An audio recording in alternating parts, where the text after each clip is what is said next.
on, hold up pose. When you're faced with the evil, you don't really think about capturing the moment for proof. You know, you're scared. You don't care about proof. It's freaky. Yeah, you don't care. You know what's happening. Oh, God. Okay. So, anyways, one afternoon he gets in an argument with his landlord, and he just kills him. Happens. Yeah, he has absolutely no memory of it. His wife witnessed it. She said right before he went into a trance and he was growling, and he took a 5-inch kitchen knife and just stabbed him. Did they do a lie detector? No, that was back in the 80s. I don't know if that was. That's always been around. Yeah, I don't know. It's been a long time.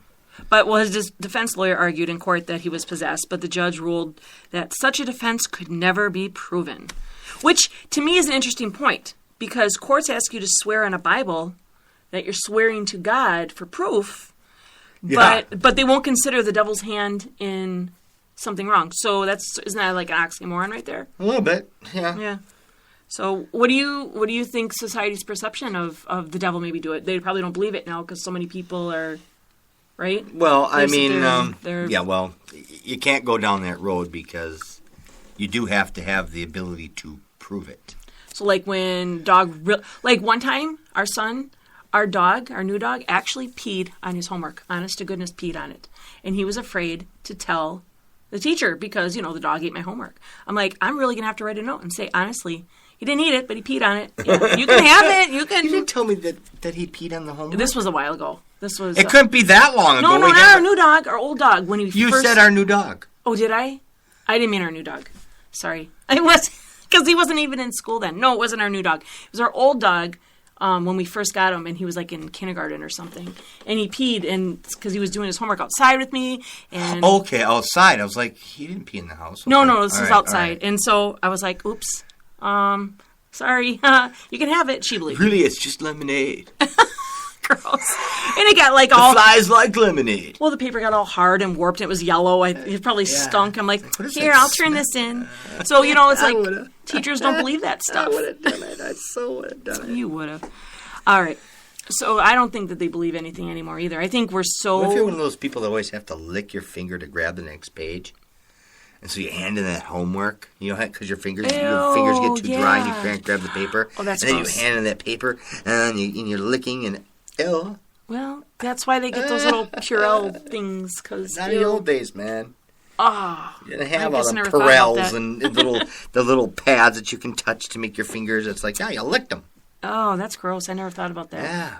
Oh, okay. Well, on that note, so do you think we're just numb to, we don't believe it because TV and everything, now everything's like so sensationalized. I mean, no one believes that demons exist. I think there's no doubt. I have to agree that there's a lot of, because of all the hoopla about it and all the shows and the fact that we hear about people faking it and people become numb to it, become numb to everything. There's got to be some judges. We talked about this last night with, I remember a time when I was a kid and we heard about a murder in Milwaukee, and it was like my parents were like, oh my goodness, what should we do? We need to lock our doors and do this. I mean, now, turn it on, turn the TV on, you'll hear about a murder in Milwaukee almost every day. And more than one. I mean, so then it was a shocking thing, and now it's like, as long as it's not in my neighborhood, I guess we're okay. I mean, because we hear it all the time. Yeah. And so no one believes it when people say, I mean, my daughters don't think anything about going to school and going through a metal detector to get into the school, and then have cops, regular cops, not just two little plainclothes guys, but no, real cops with tasers and stuff walking. It's like, that's not normal. I went to that school. It wasn't like that, and I'm not that much older than them. I'm like, so as we gradually change more evil towards time, people are getting used to it. Sure, they get used to it. It's like, oh, okay, well, yeah. Oh, I've heard of these dark shadows, but they've never bothered me. I mean, I don't know, maybe. Yeah, that's the case a lot, but, too. But I mean, you can just go back in time just a little while ago. Even I've mentioned it before, but even when Jaws came out, the movie. Mm-hmm. Holy mackerel, people were freaked out. Yeah. It affected a lot of coastal cities. People didn't want to go on the water. They were scared to death. I mean, even people who didn't live and now we've got Shark Week. And now it's like, watch sharks. Yeah, I like a shark because you ate that guy, huh? It's true. Things have changed. I mean... So I don't think things people change. believe it. People just it's like, whatever, or it never happened to me, so it's not real. There's another thought. I mean, or once in a while we'll get an email from somebody like, "Oh, you people, this and that, you believe this and that and that." Well, once you experience it, it's pretty hard to say no. Yeah, I've had people. I mean, I've never gotten bit by a shark. Now, we were talking about it. But if I guess I go into a feeding frenzy and there's a whole bunch of them swimming around, it's a good opportunity. I'm going to get munched. It's true. Depends on what you're open to. Yeah. Well, I think some of these people that we were overviewing are like, perfect. Like this guy, Ricky Castle. He was a known drug addict and a mental patient. And he claimed that Satan, in the form of a black crow, ordered him to commit murder. So he lured this acquaintance of his, Gary Lowers, into the woods, and he held a knife to his throat and commanded him to say that he loved Satan. And then after, Ricky gouged out his eyes and ate him and buried him. So he had used the Ouija board in his past. So you would think that maybe there's some kind of connection, and I'm wondering. So they said he was a drug addict. Okay, so was he on drugs? Did he start drugs because maybe evil was already on him and he was trying to block it out? Was it mental illness? Was it spiritual oppression? So when we hear that someone's mentally ill or someone's a drug addict, instantly everybody's like, it's not spiritual. But a lot of times it's connected. It's very connected. But people don't think spiritually anymore. And that's why we have the podcast. We get people to try to think that way. We have a podcast? We do. I've never seen our podcast. You've never seen it? No. Wow. Have you ever heard it? Yeah, I've heard it, but I've never seen it. That's good. So I'm wondering how many people are really mentally ill, and is evil driving them to madness? You wonder, right? You never know. Yes. Okay, so here's another interesting story. They're called the Ripper Crew. Okay, you remember the serial killer John Wayne Gacy? Yeah, I do remember. He was also known as the Killer Clown due to his charitable services at fundraising events, parades, and children's parties, where he would dress as Pogo Clown. And it was a character he devised himself. And a lot of people think clowns are scary already.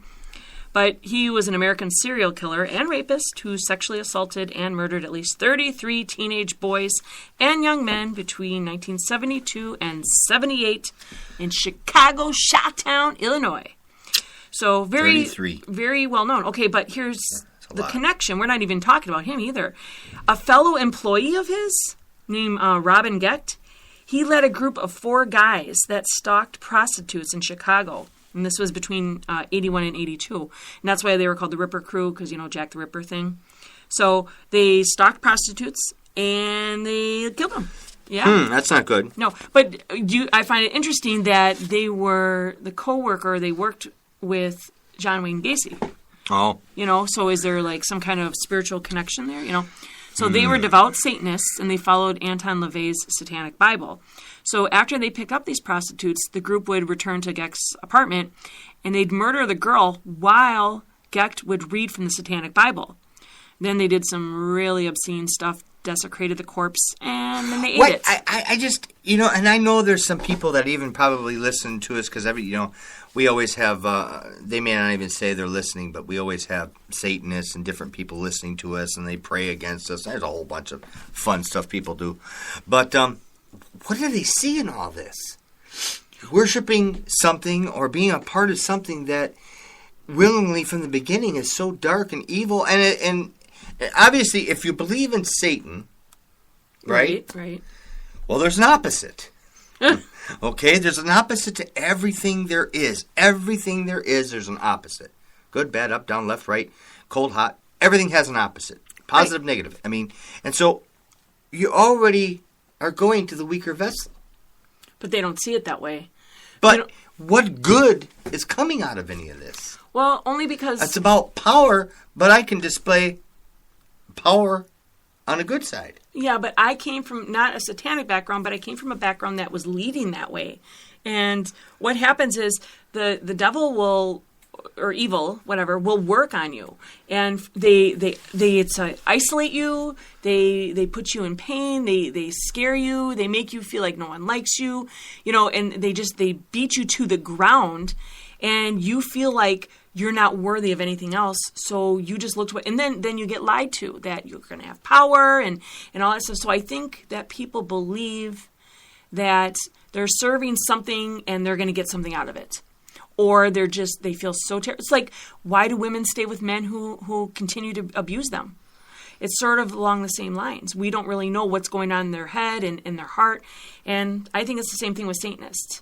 And then there's just bad seeds out there, and I think eventually they're around continual satanic or evil negative energy. Because they've surrounded themselves with that stuff already, so there's more of it. They know nothing nothing else anymore. They become like tunnel vision. They only see the darkness around them. In my book, I describe that's that why a lot. living in the light is there's such a benefit to it, because you get to see that side and you get to see the other side. Right, yeah, you good see point. both sides. Yeah. And you can see both sides interact, and you can see how it's working. But if you're in the darkness, very seldom are you going to see anything good. Now, when I practiced the occult, it was a 50-50 chance if what I was doing would work. And when it didn't work, I would make up excuses or just be like, well, sometimes it doesn't happen. But when you're on God's side, the power of God never fails. It never fails. So, I mean, we've been on both sides of the fence, so we can say what's what. So I don't know. But these people have, I think, just doused themselves in so much darkness, they don't know anything else. And I think there's maybe a level of possession in a way, maybe even for a brief time, and then it goes out and in and out. I don't really understand all that. But I'm wondering, do you think some people are drawn to evil, and then they find it, or does evil find them? I think it's both. Yeah. I mean, we're not really born evil. Yeah, but actually, no. According to the Word of God, we are. Not evil. Well, not evil, but we all are born on the wrong side till we're born again. Right. Because it's a choice we have to make. Right. We have to make that choice. We have to do something to obtain it. But, what was your question? Are we drawn to evil, or is evil drawn to us, or do we find it? I think it's I had a moment. I got what you call a relaxed brain. If you don't have, it's kind of like that protective. You go outside and you didn't wear a raincoat and it's raining. You're saying, I'm getting all wet. But what if you would have went outside with a raincoat before it was raining and it started raining? You were already protected. I didn't get wet at all.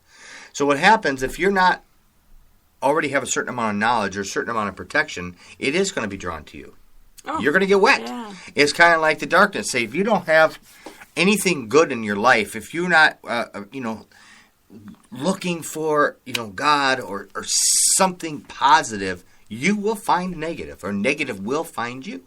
You see people. Have you ever seen those people? It's just like it's something always bad happening to them. Yes. I love these stories. You hear it all the time, and these two people, they get married. They're married for a couple years, and before you know it, they're divorced. And what happened?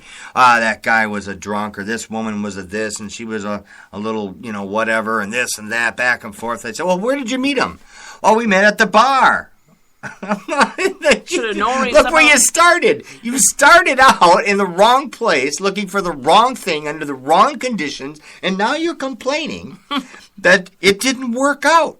Really? Well, not that every person at a bar is an alcoholic. No, and I'm not saying that it is, but I mean, when you surround yourself with wrongs, don't expect a right to come out of it. Yeah. Well, good point. It's not going to work. It's duh. But if people don't have knowledge of what they're doing is wrong, because I think so much evil has been glorified that people don't see wrong in it anymore. Yeah. So, okay. So another case in 2008, 4 Russian men who said they were Satanists. They lured 4 teenage acquaintances into the woods. Why is everybody luring everybody in the woods all the time? Hey, let's lure people in the woods. All these men participated in stabbing these 4 guys, and symbolically, each 4 men stabbed the other 4 men 666 times. They scalped them, cut them apart, and partially ate them. Because obviously I know, that's what I'm saying. There's like this thing about eating flesh. Keeping track of the numbers. What do you mean? Oh, well... 666 is a lot of numbers. Well, they probably said it, but also the coroner does have to well, he's going to give up after 100 or so. He's going to be like, 4 guys, 666 times. That's a lot. Nuts. They probably just I don't even know whether there'd be enough left to even count. Right. So they probably told them. They probably told the cops. They wanted to prove how deeply committed to Satan they truly were. So this should have really blew their minds. Say, somebody fed. They only got 665 here. Oh, jeez. They said you didn't succeed. Joke's on you. They told the